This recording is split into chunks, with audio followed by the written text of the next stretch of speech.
First off, I think the twins are a bit too identical. Like, I get they're twins, so it makes sense like that, but I think it's generally a very good idea to make characters easily distinguishable, especially when it's main characters who we're gonna see a lot of. The main reason this bothers me is mostly a personal thingy, because I'm a serious scatterbrain who gets completely lost in some little detail like how low quality the back of this monitor is and stuff like that. And it happens at least every other page. And whenever that happens, I forget where we are, just briefly. And normally this ain't a problem, because I can just like rescan the page with my eyes and go like, okay, you and we in an office. Now I remember cool seas, bean seas, we move on. But here, the main characters are so identical that I can't just scan and tell who it is. I have to make a few second long analysis in my head of like eye color and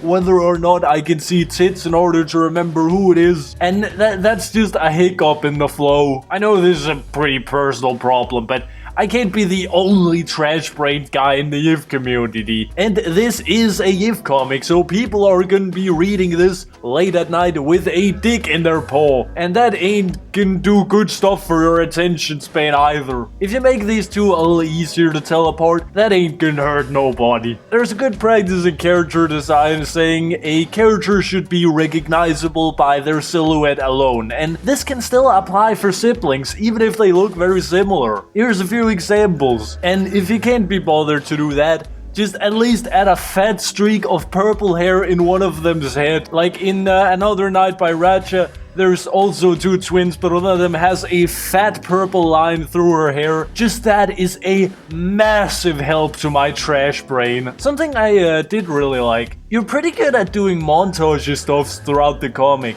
Like, there's a lot of passing of time thingies where we get a couple of moments like this, sort of to move through a lot of time quickly, right? And I feel like there was a lot of these, but they was always at least alright and at best pretty fucking good. Like this page, this was so dope with the daylight fading out and these two starting to hang more and the board looking like a work by Peter Draws and them just giving up at the end and memeing. There was this one, I also really liked that, where we got a side-by-side of what these two thought of each other after their little fight. While we're at their little argument, actually, I have a very strong feeling that the boyo is gonna win out at the end of the comic, because both she came off like a mean butt, and it felt like the boyo was the only one of them that actually had arguments, whereas her side of the discussion was like, your job isn't a real job because it's not a real job. Her argumentation just felt a bit neglected. It would have been nice to see a bit more of an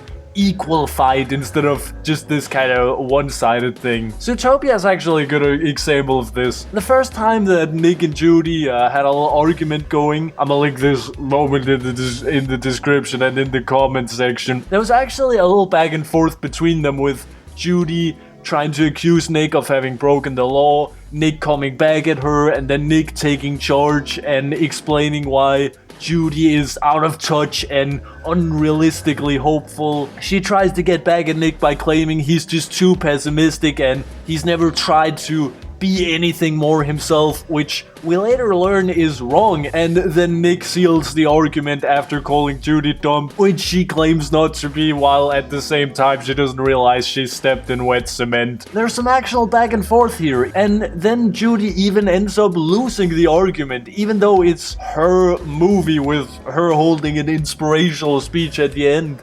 And this makes it a lot more interesting when there's a bit more of an equal fight. The opening bit with the thingy with them talking about the pizza, that felt a bit misleading actually, cause in the comic, sorta like we talked about, the girl is a very order, clean kind of person, whereas the boyo is more intuitive and messy kind of person. But in the opening bit, the girl is joking around while the boyo is being a bit more serious. And then after that, it's just the exact opposite way for seemingly the rest of the thingy. That just seemed a bit odd, especially for like a first impression. The cover seems a bit misleading-ish too, because the girl just seems super shy with her pose in her lap and her crossed legs and the blush and stuffs. It gives me this image of her as a really shy and introverted girl, more than the hardworking, no bullshit kind of attitude that the comic seems to paint her in. This could make more sense later in the comic, the thingy's still going, but it at least seemed relevant to mention. Also, cool that you picked out chairs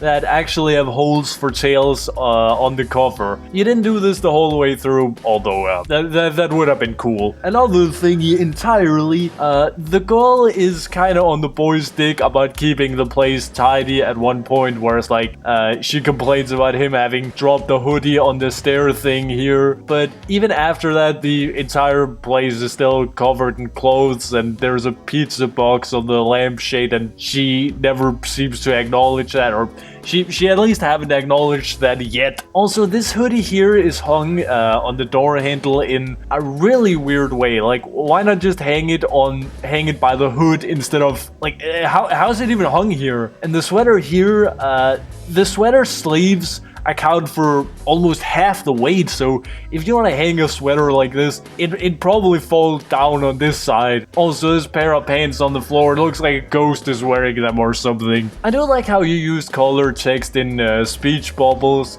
That's always a nice little quality of life thingy, but I'm a bit unsure why you used indigo in the Boyo speech bubbles when everyone else's colors matches their eye color. Could just be because yellow on white is fucking hard to see, but you could have done like a dark gold or a brownish orange or something a bit closer to his eye color. Something like that. It just have made it a little bit more intuitive for me. I think that was what I had to say about this one. I know I mostly ragged on complaining points, but I do see some good stuff in this comic too. I'm definitely gonna read this one to the end, see where this one goes. Interesting to make a 3D comic. I think I've barely ever seen that before, but this seems promising enough, so I'm gonna keep an eyebrow out for this one. From one raccoon to another, good luck with your stuff. Eat your vegetables.